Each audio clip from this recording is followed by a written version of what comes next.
Assalamualaikum warahmatullahi wabarakatuh. Bismillahirrahmanirrahim.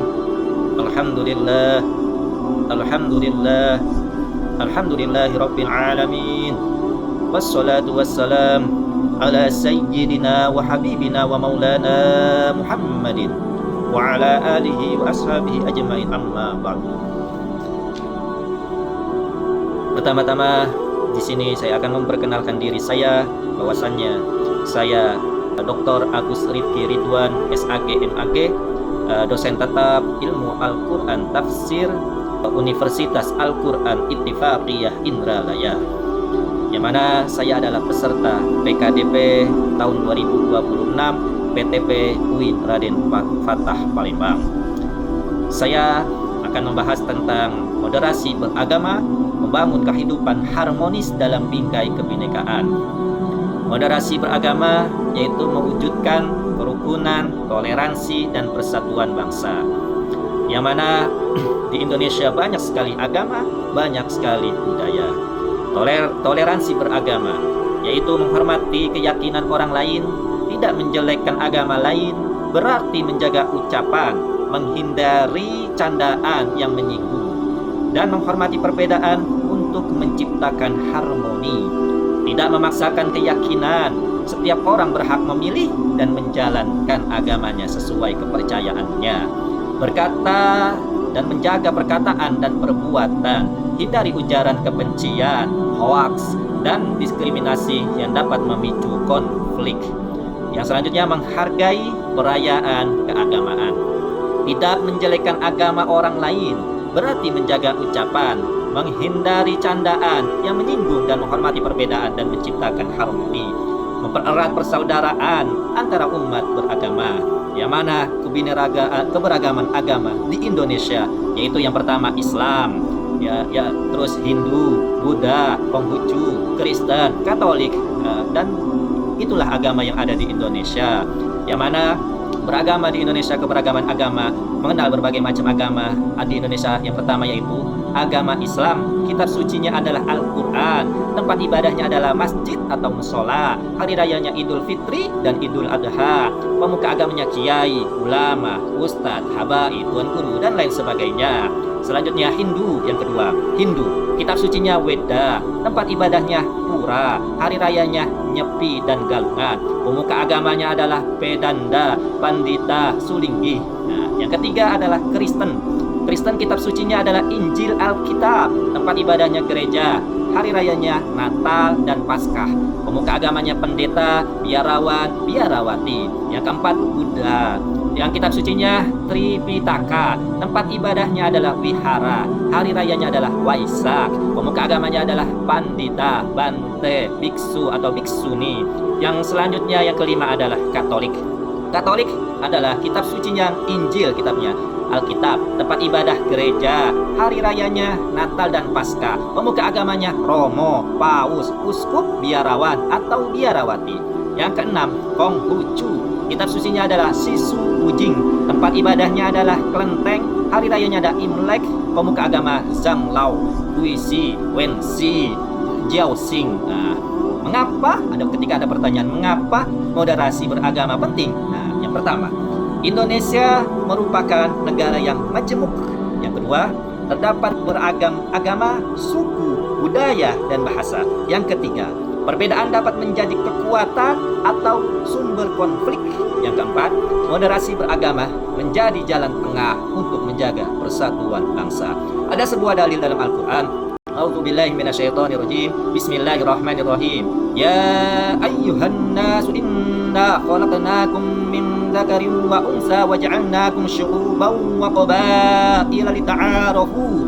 Inna akramakum indallahi atqakum innallaha alimun khabir. Hai manusia, sesungguhnya kami menciptakan kamu dari seorang laki-laki dan seorang perempuan, dan menjadikan kamu berbangsa-bangsa dan bersuku-suku supaya kamu saling mengenal. Sesungguhnya orang yang paling mulia di antara kamu di sisi Allah ialah orang yang paling takwa di antara kamu. Sesungguhnya Allah Subhanahu wa taala Maha mengetahui lagi Maha mengenal.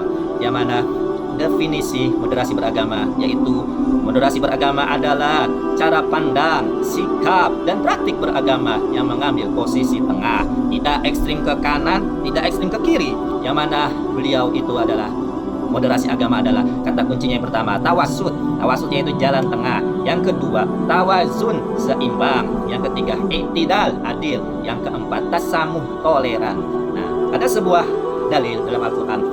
A'udzubillahi minasyaitonirrajim. Bismillahirrahmanirrahim. Wa kadzalika ja'alnakum ummatan wasata. Dan demikianlah pula kami telah menjadikan kamu umat yang wasat atau moderat. Quran surat Al-Baqarah ayat 143.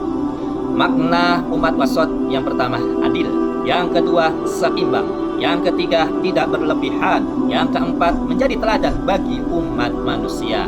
Ada sebuah hadis dari Rasulullah Muhammad SAW. Beliau bersabda, "Iyyakum wal ghuluwa fid din." Jauhilah sikap-sikap berlebihan dalam agama. Hadis riwayat Ahmad dan An-Nasa'i. Jauhi, yang mana pesan hadis itu yang pertama menolak ekstrim, yang kedua menjaga keseimbangan, yang ketiga memahami agama secara bijaksana. 4 indikator moderasi beragama. Yang pertama berkomitmen kebangsaan, yang kedua toleransi, yang ketiga anti kekerasan, yang keempat akomodatif terhadap budaya lokal.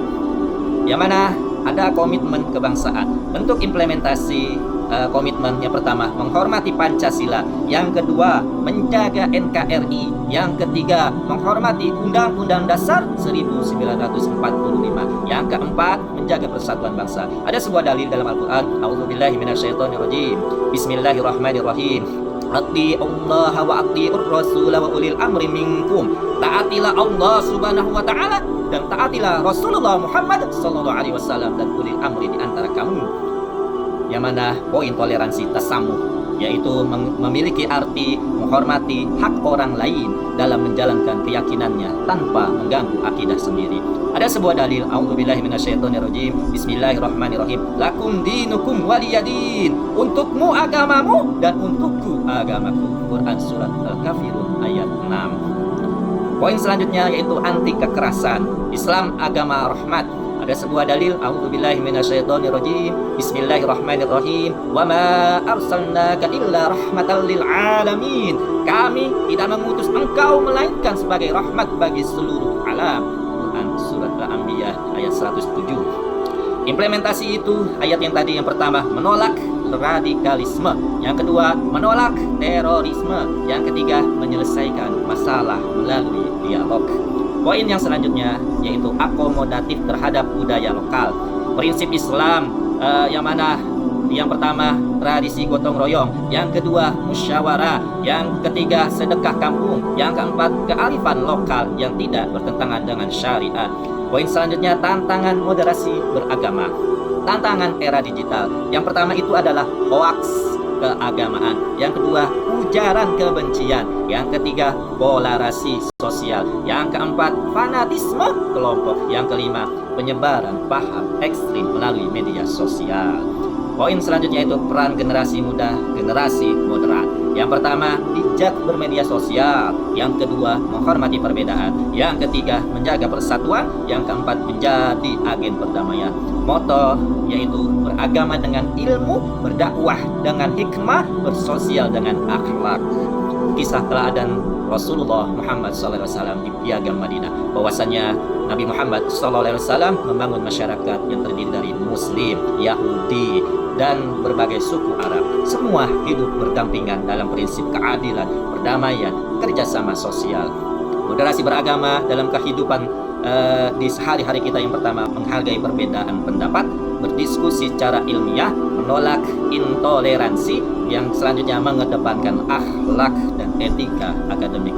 Kesimpulannya, moderasi beragama bukan berarti mengurangi keyakinan agama, tetapi menjalankan agama secara benar, adil, seimbang, toleran, damai. Ada sebuah kata-kata, sebaik-baik urusan adalah yang pertengahan. Sekian dari saya. Allahumma muwaffiq ila aqwamit thoriq. Wassalamualaikum warahmatullahi wabarakatuh.